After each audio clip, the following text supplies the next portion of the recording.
was certainly an element of making my grandfather proud and honouring him by taking part in the award that has been so much of his life's work. And I definitely hope that I have made him proud. She came into the world way too early, just a tiny 4.5 pounds, fighting for every breath as doctors rushed her through an emergency cesarean, while her father was thousands of miles away. In Mauritius, things looked grim, and doctors weren't even sure she would make it through the night. That's how serious it was. Fast forward 22 years, and now Lady Louise Mountbatten Windsor, the quiet royal most people barely paid attention to, is suddenly at the center of something major. Word is she's inherited a property that senior royals had their eyes on for years, a secluded cottage tucked inside one of Britain's most private royal estates. This isn't just a gift, it's a bold move, a signal of deep trust, and it pulls in big names like Prince William, Lord Ivar Mountbatten, and even whispers of a close bond with the Queen that few people truly understood until now. Back then, she was just the girl who didn't even realize her grandmother was the Queen, to really. Get why Lady Louise is now such a key figure in this whole inheritance situation. You've got to understand her story and who she really is, not just the title. Born November 8th, 2003, at Frimley Park Hospital in Surrey, her arrival was anything but smooth. Her mother, Sophie, the Countess of Wessex, had to be rushed in by ambulance in a life-threatening situation. Meanwhile, Prince Edward was away on official duties, completely missing the moment his daughter entered the world, which only added to the tension around it all. Things got even more intense because of a serious condition called placental abruption, causing heavy blood loss for both mother and baby. It was a critical situation all around. Doctors had no choice but to act fast, delivering Louise through emergency surgery. She was so small and fragile that she had to be moved to a neonatal unit in London right away, just to be safe, while her mother remained behind recovering in the hospital. It was a rocky start, full of uncertainty and fear, the kind of beginning that sticks with a family forever. That rough start didn't just fade away. It quietly shaped how the royal family saw her from day one. There's one detail about Louise's childhood that really says everything, and it came straight from her mother during a 2016 BBC interview. Sophie casually revealed something that caught a lot of people off guard. Louise had no idea her grandmother was the Queen of England. Imagine that. She would come home from school confused because other kids kept telling her, "Your grandma is the Queen," and she couldn't wrap her head around it. To her, Queen Elizabeth was just Grandma, nothing more, nothing less. And this wasn't some accident or oversight, it was a deliberate move. Prince Edward and Sophie made a clear decision to keep their children out of the intense royal spotlight. When they got married, the Queen even stepped in and made it official. Their kids wouldn't carry the usual prince or princess titles, but instead be known as children of an earl. So, even though Louise was technically born a princess, the world knew her simply as Lady Louise Windsor. That one choice changed everything about how she grew up. Her life turned out very different from the typical royal story, more low-key, more grounded, and way less flashy than her high-profile cousins. She went to St. George's School inside Windsor Castle, then later moved to St. Mary's School in Ascot, focusing on subjects like English, history, politics, and drama for her A-levels. Nothing over the top, just a steady, normal path. And in summer 2022, before heading off to university, she did something that really got people talking.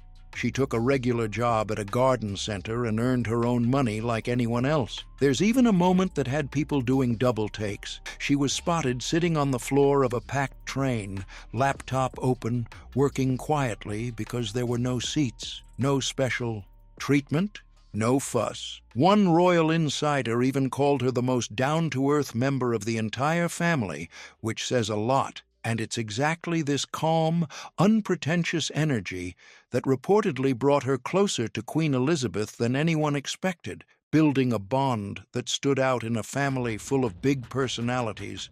Some even whispered she was the Queen's favorite grandchild. The royal family never officially names favorites, but behind palace walls, people definitely talk. And for years, many believed Queen Elizabeth had a soft spot for Lady Louise, her youngest granddaughter. Back in 2019, a source told The Sun that Louise was quietly seen as the Queen's favorite, and that detail got people paying attention fast. It wasn't about titles or status, it was about something way more personal. The Queen truly valued the time Louise and her brother James spent at Balmoral, soaking in the quiet moments that other royals often skipped over. Those visits to Scotland weren't just casual trips. They were where their bond really grew strong. Joe Little, managing editor of Majesty magazine, pointed out that Louise's early struggles played a big role in this connection. Being the youngest grandchild and having such a fragile start to life made both the Queen and Prince Philip especially protective over her. He described her as deeply treasured, and that kind of language doesn't get used lightly in royal circles. While other family members showed up with packed schedules and full entourages, Louise kept it simple and real. She would arrive at Balmoral with walking boots on and a sketchbook in hand, ready to explore the outdoors instead of putting on a show. That energy stood out. She reportedly won the Queen over even more by helping care for Prince William and Kate's children during those family stays. There's even talk that she would gently sit with Princess Charlotte, encouraging her to draw little animals like rabbits and deer. Just quiet, genuine moments that meant a lot. This wasn't some staged image or royal performance. It was natural, easy, and honest. Louise showed kindness, creativity, and a real curiosity about the world around her. And the Queen, after decades of dealing with people wanting things from her, recognized that instantly. Reports say that during the Queen's final summers at Balmoral in 2019, 2020, and 2021, she and Louise spent long stretches of time together, away from the noise, building a connection that many only started to understand much later. Behind closed doors, away from the cameras, they shared moments most of the family never even saw, sorting through private papers, sitting in total silence, just enjoying each other's company. These were the kinds of quiet, personal memories Louise had with the Queen that others didn't get to experience. And it was during these low-key, deeply personal times in the Scottish Highlands that the Queen is believed to have made a huge decision about Louise's future inheritance, something tied directly to Prince Philip's most prized possession. But before getting into the property itself, there's something else that says a lot about where Louise stood in the family, and that's what she received after Prince Philip passed away in April 2021 at the age of 99. He left behind more than just a royal legacy.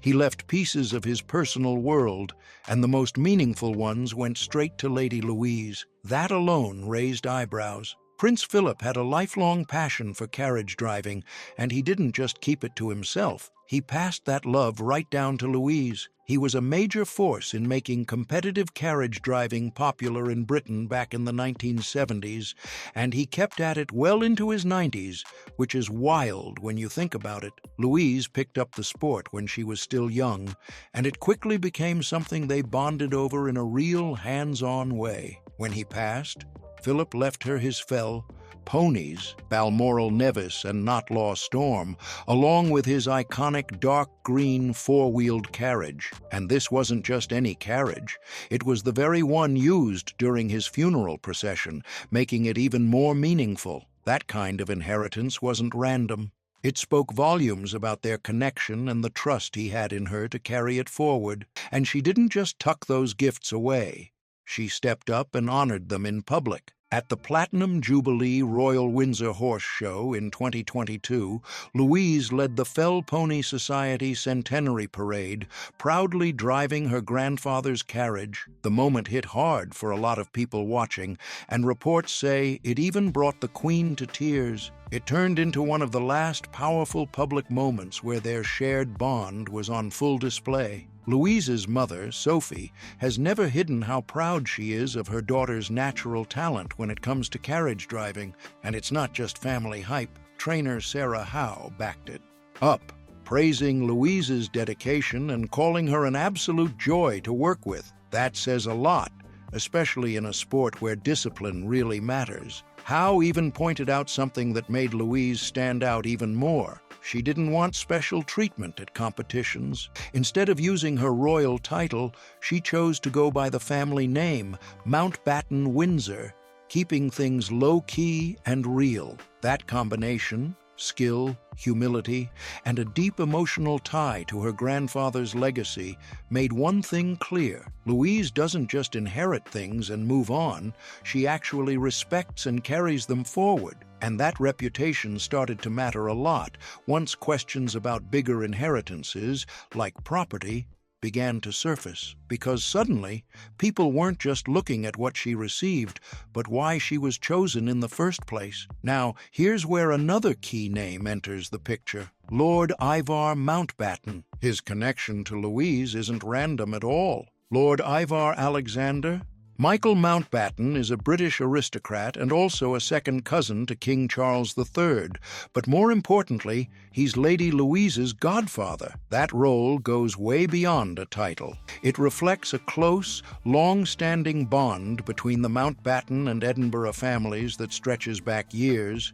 and it doesn't stop there. Lord Ivar's former wife, Penny Mountbatten, is also one of Louise's godparents, which makes these ties even tighter. On the flip side, Prince Edward is godfather to Ivar's daughter Ella, and Sophie is godmother to his daughter Alexandra. So this isn't just a casual connection. It's layered, personal, and built on years of trust across both families. In 2018, Lord Ivar made headlines by becoming the first in the extended royal circle to have a same-sex wedding, marrying James Coyle, an airline cabin services director, right at his estate, Bridwell Park in Devon. One of the most talked about moments? His ex-wife Penny walked him down the aisle, a decision.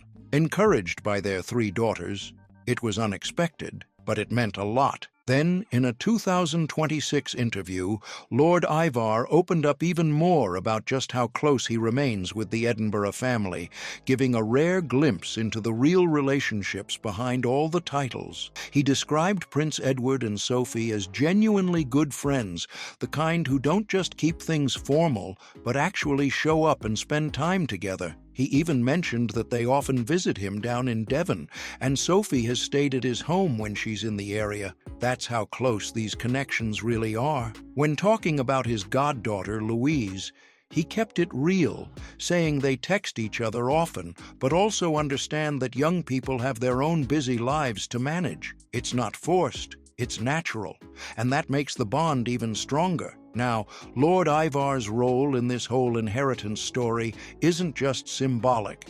It carries real weight. He's been through it himself. Back in 1992, he inherited Moynes Park, a historic estate with all the pressure that comes with it, and later moved to Bridwell Park, which he eventually sold in 2024. That kind of experience isn't simple. It comes with emotional ties, financial pressure, and big decisions about what to keep and what to let go of. Because of that, he understands exactly what Louise could be facing. Inheriting property in aristocratic families isn't just about owning land. It's about protecting history, handling responsibility, and figuring out who is truly ready to carry that legacy forward. And with his close relationship to Louise, he's in a strong position to guide her through all of it, offering advice that comes from real experience, not just theory. Now, this brings everything to the center of the story: the property itself. Reports suggest that Queen Elizabeth II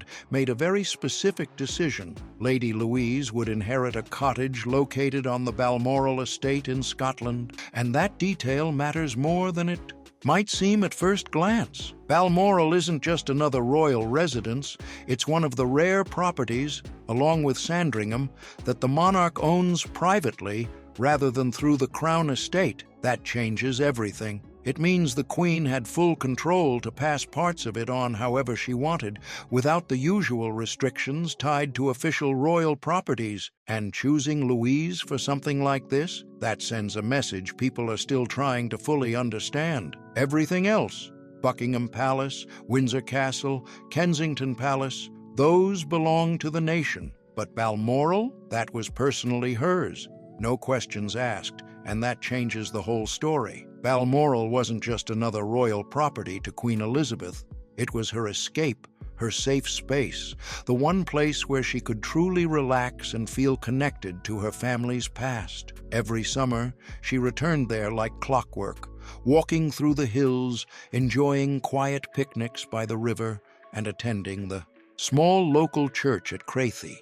It was her real routine, not a staged royal schedule. And in a deeply emotional twist, it was at Balmoral where she passed away on September 8th, 2022, surrounded by family in the place she loved most. That alone gives the estate a whole different meaning. So, when reports say she chose to leave a cottage there to Lady Louise instead of passing it to more senior royals, people started reading between the lines fast. This wasn't random. It reflected how much she valued Louise's quiet loyalty and steady presence. Now, because royal wills are sealed, the full details aren't out in the open, but enough has surfaced to paint a pretty clear picture. The Balmoral estate isn't just one building, it's massive, packed with smaller properties spread across the Highlands. There's Craigowon Lodge, often used as a private retreat, and Burke Hall, which is now the Scottish home of King Charles and Queen Camilla. Then you've got guest cottages, hunting, lodges, and farmhouses scattered across the landscape, each with its own purpose and history. Some reports point to a specific cottage, sometimes referred to as Wren's Nest or Wren's Nest, as the one linked to Louise. It's described as a quiet, tucked-away spot within the estate, more personal than grand, the kind of place meant for privacy rather than attention. A hidden corner inside an already private world. And then there's Prince William's connection, which adds even more weight to the situation. He received Tamnagar, another cottage on the Balmoral estate, as a gift from the Queen Mother shortly before her death in 2002. So this idea of passing down these smaller, deeply personal properties isn't new, but choosing Louise for one of them? That definitely got people talking. This isn't the first time Balmoral properties have been passed straight down to grandchildren, skipping over the immediate generation. And that detail matters more than people think. It shows a pattern, a quiet tradition that doesn't always follow the usual royal hierarchy. Reports even suggest that Prince William supported Louise receiving the cottage, understanding how important it was to respect the Queen's personal wishes. That kind of backing adds serious weight to the whole situation. Now, here's where things get even more interesting. The idea that this property might actually be a wedding gift. In royal tradition, giving property isn't random. It's often tied to major life moments, especially marriage. Back in 2011, Queen Elizabeth gifted Anmer Hall to Prince William and Catherine as a wedding present. And before that, Gatcombe Park was bought by the Queen for Princess Anne when she got married. So there's a clear pattern here. It's not just generosity, it's symbolic. Looking at Louise's situation through that lens changes everything. If this cottage is meant as a future wedding gift, then it's not just about the present moment. It's about planning ahead, setting her up with a place to build her own life one day. Even though Louise isn't publicly in a relationship, despite reports linking her to fellow St. Andrew's student Felix de Silva Clamp, this kind of gift carries quiet expectations about what's to come. And Lord Ivar Mountbatten's role goes deeper than just being a supportive godfather. Sources say he's been advising Louise on property matters, drawing from his own experience managing, and eventually selling, Bridwell Park. He knows firsthand that inheriting something like this isn't just about receiving keys, it's about taking on responsibility, preserving history, and making tough decisions when needed. Having watched Louise grow from a shy, reserved child into a more confident young woman, Ivar understands the pressure she could be facing. Because in families like this, inheritance isn't simple. It's layered with emotion, duty, and long-term expectations. And to make Things even more complicated, royal wills in Britain are sealed for at least 90 years. That means the full truth behind who got what and why stays hidden for generations. So for now, everything being discussed comes from reports, insider claims, and careful observation, which only adds more mystery to an already fascinating story. Because of those strict rules, the full details of what Queen Elizabeth left behind may never be revealed, at least not anytime soon. Royal wills are locked away for decades, which means a lot of this story lives in whispers, insider claims, and small details people piece together. Still, those close to the situation suggest that Louise was treated differently for a reason. The Queen trusted her to protect and carry forward the values that mattered most. And here's the part that really gets people talking. The cottage didn't go to the Queen's own children. Not Charles, not Anne, not Andrew, not even Edward. Instead, it went straight to the quietest grandchild, the one most people weren't even watching closely. That contrast is hard to ignore. This is the same Louise who was seen sitting on train floors with no fuss, working a regular job at a garden center, and spending time drawing with her younger cousins while bigger royal tensions played out elsewhere. That image alone tells a powerful story. While others were caught up in public roles and high-profile moments, like debates over appearances on the Buckingham Palace balcony, Louise stayed completely out of the spotlight, moving in her own lane. And now, suddenly, she's right at the center of one of the most talked-about inheritance stories in the royal circle. So, what does her future actually look like at 22?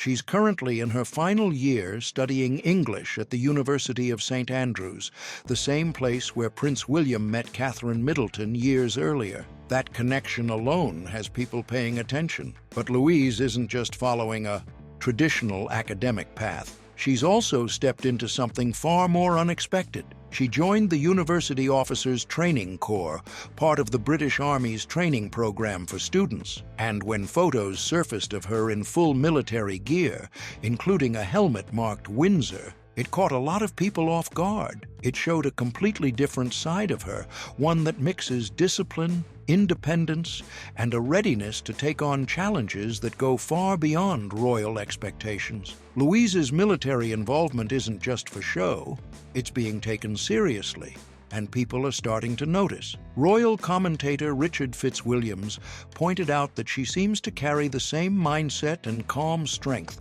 as both of her grandparents, which says a lot when you think about it. He also highlighted a bigger issue. There are only a handful of working royals under the age of 70 right now, and that's got people quietly canarking whether Lady Louise could step into a more active role in the future. Now add the Balmoral cottage into the mix, and her position suddenly looks a lot more important. She's not just another royal name, she's someone with her own private space in Scotland, tied directly to the Queen's legacy. On top of that, she has Prince Philip's carriage driving ponies and equipment, keeping that tradition alive in a very real way. Then there's her godfather, Lord Ivar, linking her to the wider Mountbatten legacy, while Prince William's reported support puts her firmly on the radar as someone to watch. But what really stands out isn't just what she has, it's how she carries herself. The people who know her best keep saying the same thing.